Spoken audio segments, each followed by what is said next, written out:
Good morning students. आज plant physiology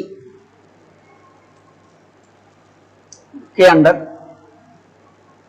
हम एक नई सीरीज लेकर के जो है आपके सामने आए हैं, रेस्पिरेशन इन प्लांट्स।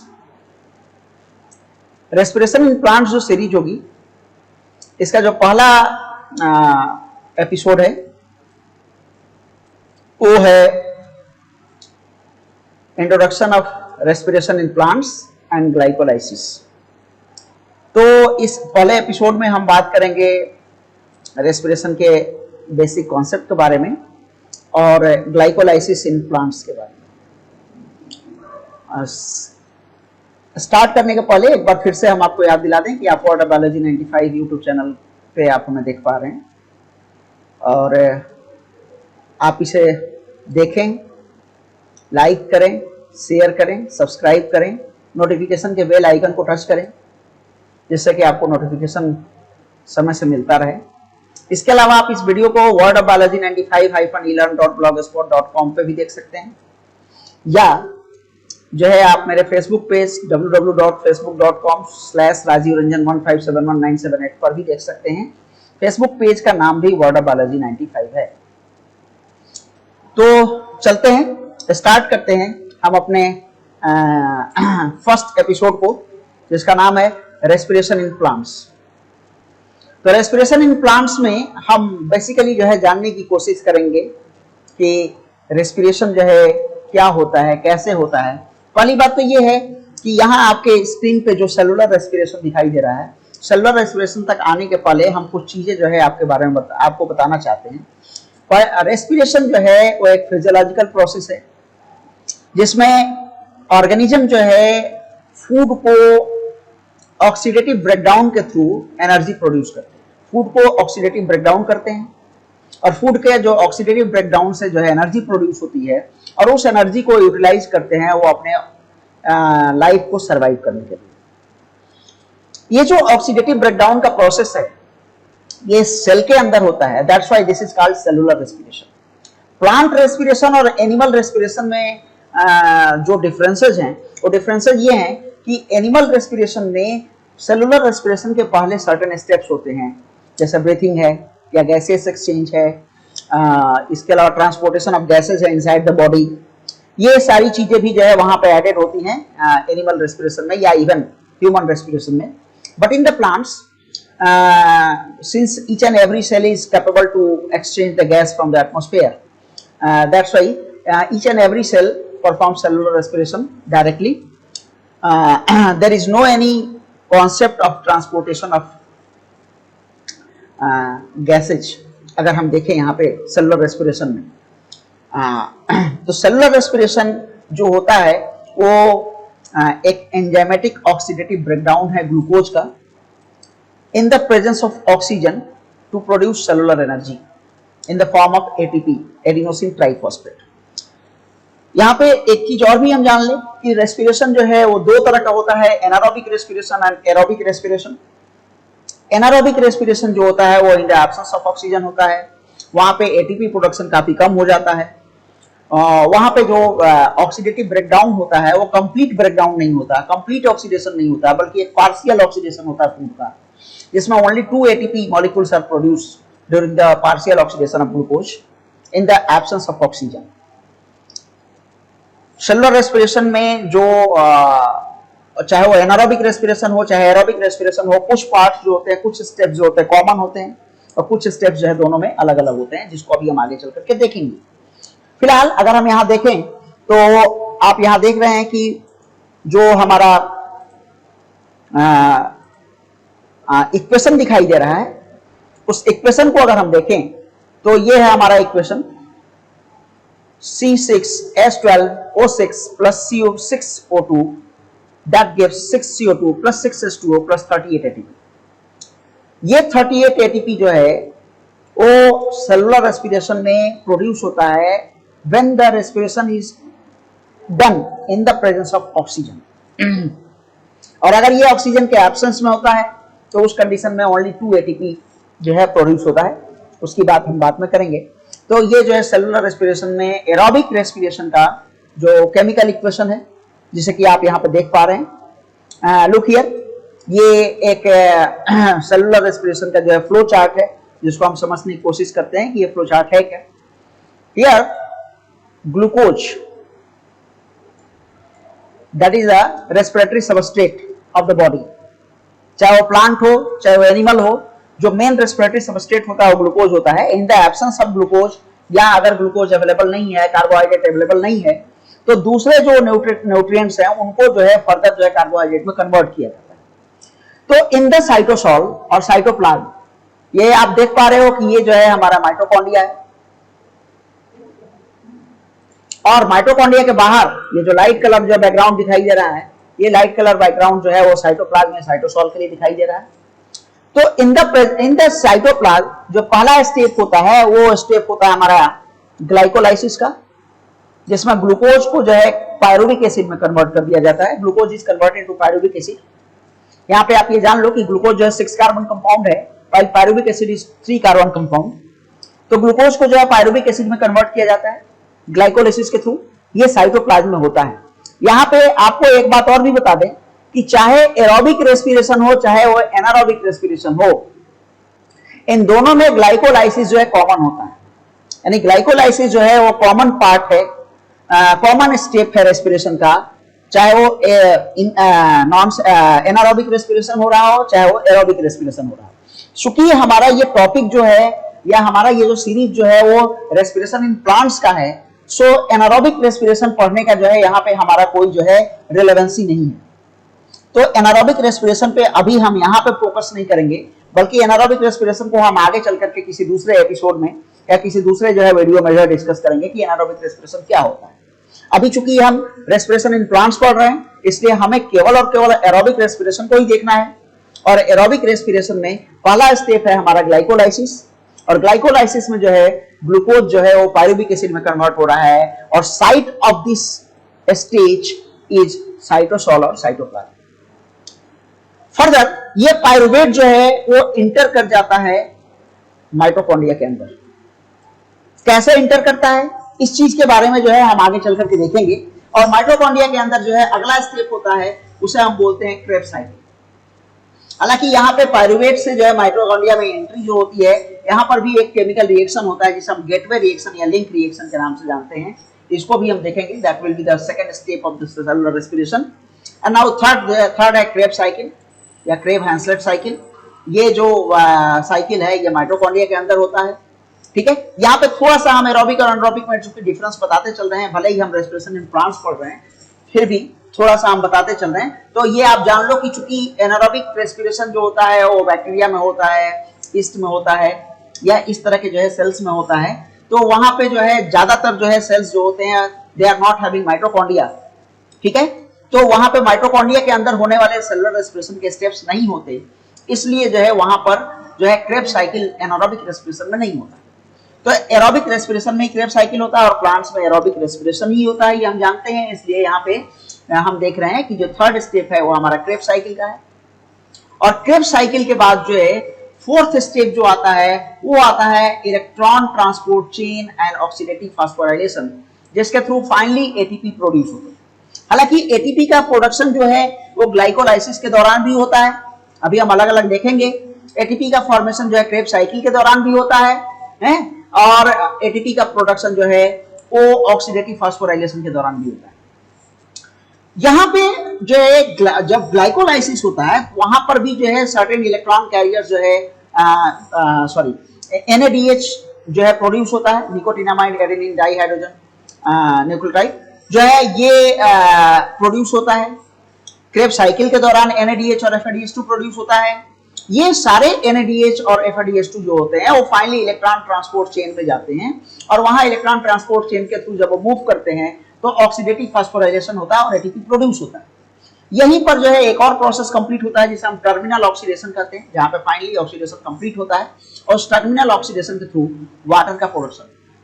तो ये जो है एक कंप्लीट फ्लो चार्ट है जिसमें हमारे जो है 3 मेजर स्टेप्स दिखाई दे रहे हैं, ग्लाइकोलाइसिस, क्रेब साइकिल और ऑक्सीडेटिव फास्फोराइलेशन। लेकिन ग्लाइकोलाइसिस और क्रेब्स साइकिल के बीच में एक छोटा सा स्टेप और भी आता है जिसे हम गेटवे रिएक्शन या लिंक रिएक्शन कहते हैं। तो उस तरह से चार स्टेप हो जाएंगे। First will be the glycolysis, second will be the link reaction और gateway reaction, and third will be Krebs cycle, and fourth will be electron transport chain and oxidative phosphorylation. तो ये फ्लो चार्ट था हमारा जिसमें हम जो है cellular respiration के डिफरेंट स्टेजेस को देख रहे थे। Now we are going to focus on the first stage that is glycolysis. तो चलते हैं, हम ग्लाइकोलाइसिस को देखते हैं कि ग्लाइकोलाइसिस क्या होता है, इसको समझने की कोशिश करते हैं। देखो, ग्लाइकोलाइसिस की जो लिटरल मीनिंग है, लुक यार, ग्लाइको का मतलब हो गया कार्बोहाइड्रेट, यहाँ पे बेसिकली ये ग्लूकोज है, ठीक है, और लाइसिस का मतलब होता है ब्रेकिंग। तो ग्लूकोज की ब्रेकिंग हो रही है ग्लाइकोलाइसिस में। क्या हो रहा है? ग्लूकोज की ब्रेकिंग हो रही है। यह ब्रेकिंग हो कहां रही है? यह ब्रेकिंग हो रही है साइटोप्लाज्म के अंदर। Look, this breaking is done inside the cytoplasm of the cell. और पहली बात तो ये आप जान लो कि ये कॉम्प्लिकेटेड प्रोसेस है जो कि 10 स्टेप प्रोसेस है, यानी इसमें 10 केमिकल रिएक्शंस जो है होते हैं, और इन 10 केमिकल रिएक्शंस के बाद फाइनली जो है एक ग्लूकोज के मॉलिक्यूल से 2 मॉलिक्यूल पायरुविक एसिड का बनता है। तो ये एक एनारोबिक प्रोसेस है। एनारोबिक प्रोसेस इसलिए है क्योंकि इसमें जो है कोई ऑक्सीजन की रिक्वायरमेंट नहीं होती है, यानी it means it can occur in the presence of oxygen और in the absence of oxygen, दोनों में ये हो सकता है। नेट प्रोडक्शन एटीपी का जो होता है वो केवल जो है देखें अगर हम, तो ये 2 एटीपी होता है, और ये जो 2 एटीपी होता है, ये 2 एटीपी जो है एक ग्लूकोज मॉलिक्यूल के जो है पायरुविक एसिड में कन्वर्ट होने पे बनता है। इसके अलावा नेट प्रोडक्शन जो है 2 NADH मॉलिक्यूल का होता है। ये NADH मॉलिक्यूल जो होता है, निकोटीनामाइड एडेनिन डाइन्यूक्लियोटाइड, ये जो होता है एक कोएंजाइम है जो कि कैरियर का काम करता है हाइड्रोजन आयंस का, और फाइनली जो है जा करके इलेक्ट्रॉन ट्रांसपोर्ट चेन के अंत में एक NADH मॉलिक्यूल से 3 ATP मॉलिक्यूल्स का प्रोडक्शन होता है। तो ग्लाइकोलाइसिस जो है का अगर नेट गेन अगर हम देखें तो 2 ATP plus 2 NADH, it means 2 ATP plus 6 NADH, 6 ATP from 2 NADH, यानी 8 ATP का प्रोडक्शन होता है ग्लाइकोलाइसिस के दौरान। हालांकि जो है इसमें से जो है 6 ATP जो है वो प्रोड्यूस होते हैं after the completion of electron transport chain और ऑक्सीडेटिव फास्फोराइलेशन। तो ये ग्लाइकोलाइसिस का जो बेसिक कॉन्सेप्ट है। लुक हियर द ग्लाइकोलाइसिस के जो है हम इक्वेशन को देखते हैं। अच्छा, यहाँ पे एक चीज और भी जान लो आप, ग्लाइकोलाइसिस को हम EMP पाथवे कहते हैं। E for Embden, M for Meyerhof, P for Parnas. Embden Meyerhof Parnas pathway भी हम ग्लाइकोलाइसिस को कहते हैं, EMP pathway.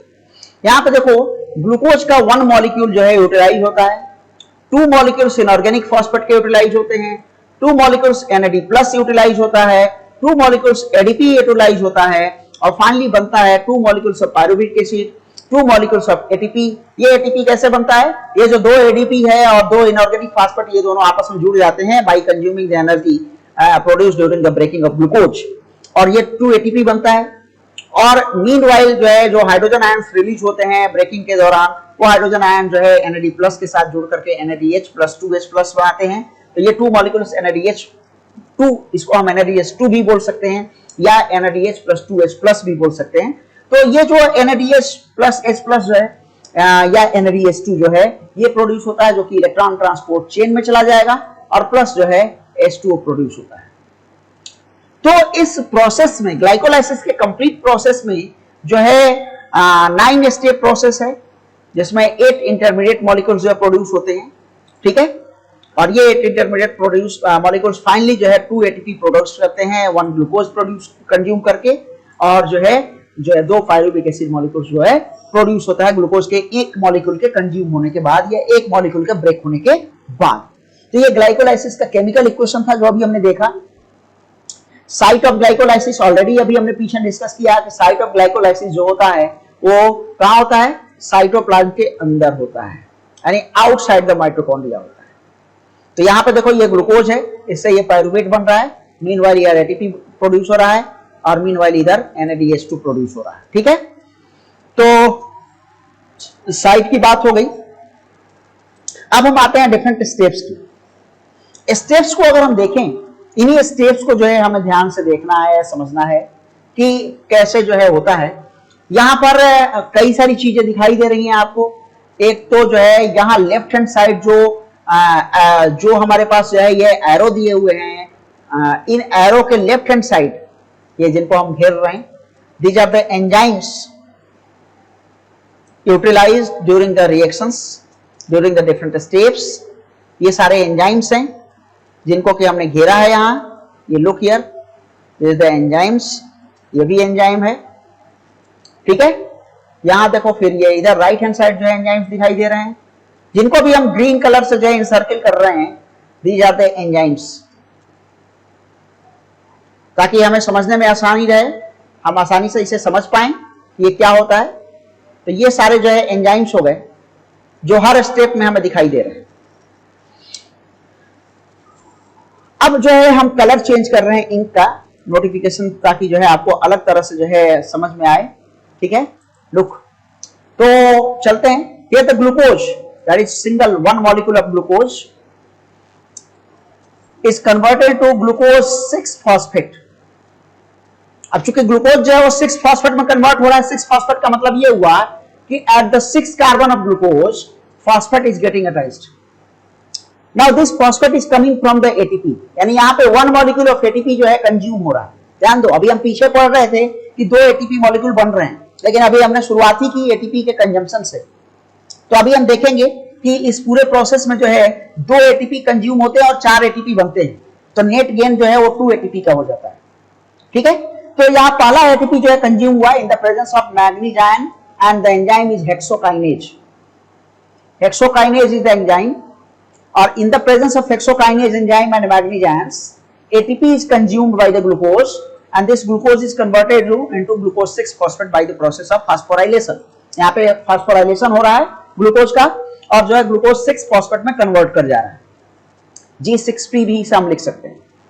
Now then this G6P और glucose 6-phosphate is converted into fructose 6-phosphate। यहाँ पे आइसोमराइजेशन हो रहा है, ग्लूकोज जो है वो फ्रक्टोज में बदल रहा है। जाहिर सी बात है, आपको पता है कि ग्लूकोज जो है एल्डोज शुगर है और फ्रक्टोज जो है कीटोज शुगर है। तो glucose 6-phosphate is converted to fructose 6-phosphate here the enzyme is phosphohexose isomerase. तो in the presence of phosphohexose isomerase and magnesium ions, glucose 6-phosphate is isomerized into fructose 6-phosphate।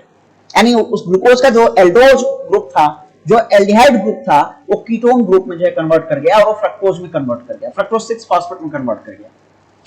Now then fructose 6-phosphate का further एक phosphorylation होता है और उस phosphorylation के लिए enzyme होता है फास्फोफ्रक्टोकाइनेज, और in the presence of phosphofructokinase fructose 6-phosphate is converted into fructose one six diphosphate. यहाँ पे जो है एक दूसरा एटीपी मॉलिक्यूल आकर के कंज्यूम होता है और ये जो फॉस्फेट ग्रुप देता है वो फ्रक्टोज के फर्स्ट कार्बन के साथ अटैच होता है।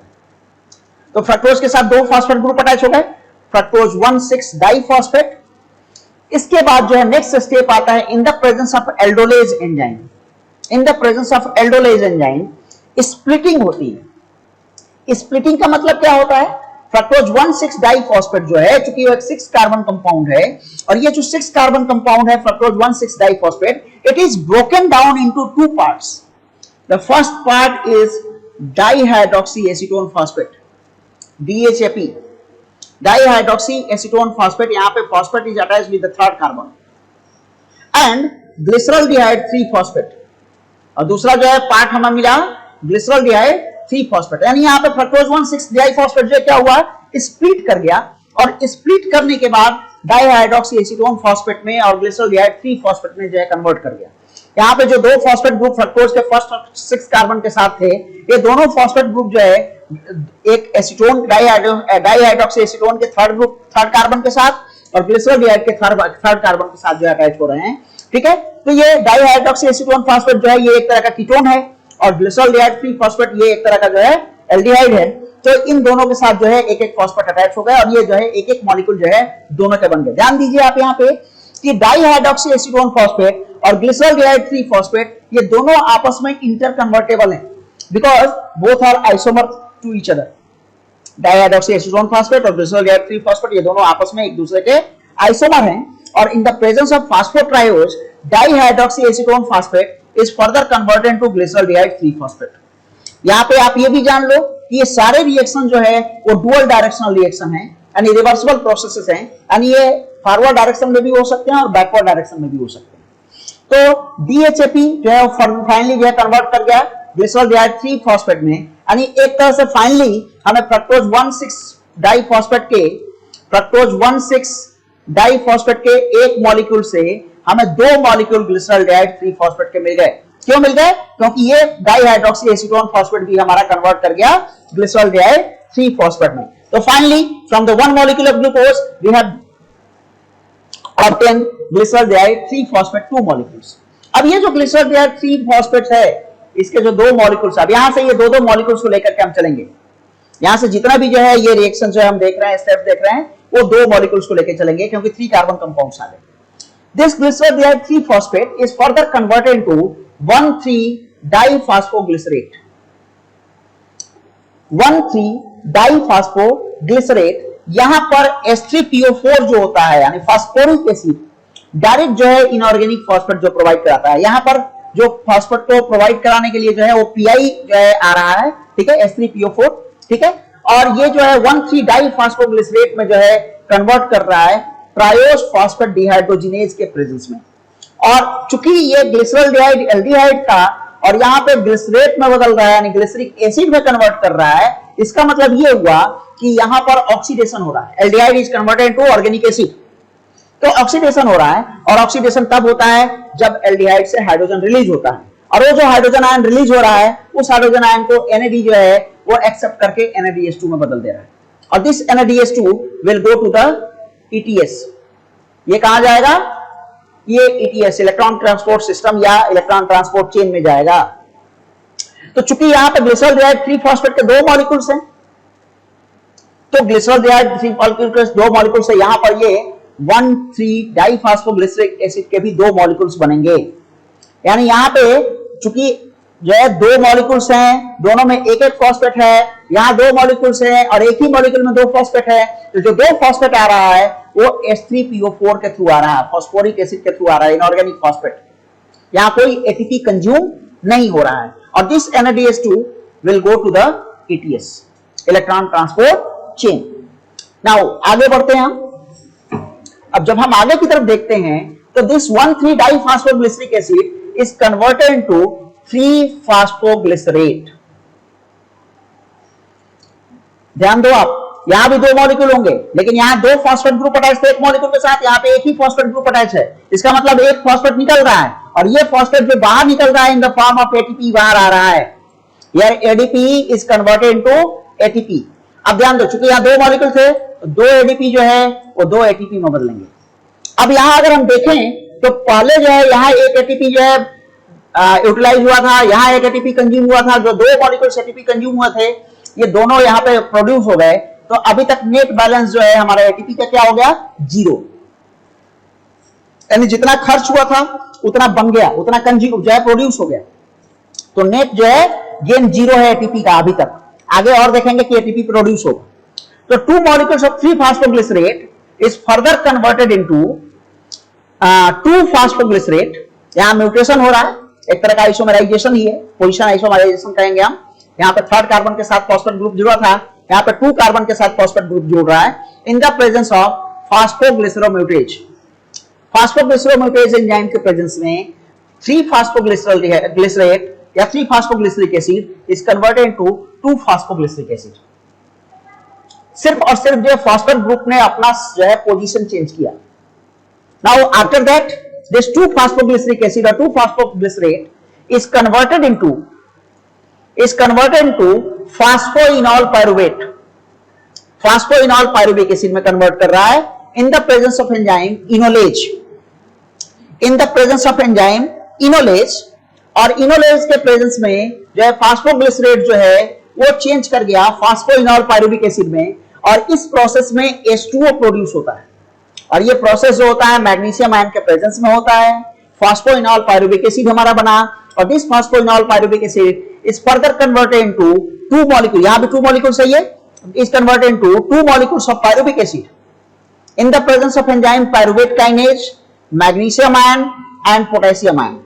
So in the presence of magnesium ion, potassium ion and enzyme pyruvate kinase, phosphonol pyruvic acid is converted into pyruvic acid, or meanwhile the phosphate group is getting released in the form of ATP.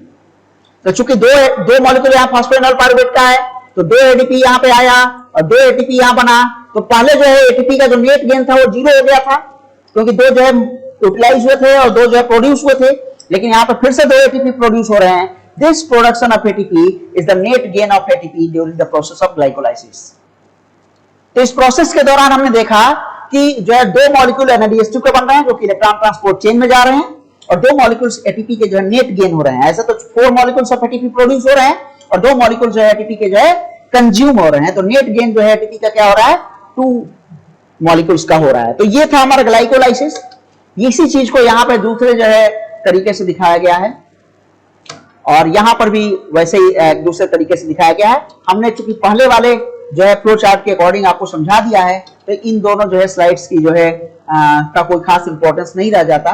तो ये था हमारा glycolysis. Glycolysis में हमने देखा कि किस तरह से in the presence of in the cytoplasm glucose is converted to pyruvic acid. From 1 molecule of glucose, 2 molecules of pyruvic acids are produced. Meanwhile, 2 molecules of ATP are net gained, while 2 NADH2 molecules are produced, and these 2 molecules of NADH2 will be sent to the electron transport chain for the terminal oxidation as well as oxidative phosphorylation. तो ये यहाँ पे आकर के हमारा glycolysis complete हो रहा है. आज के लिए जो है बस इतना ही. Thank you.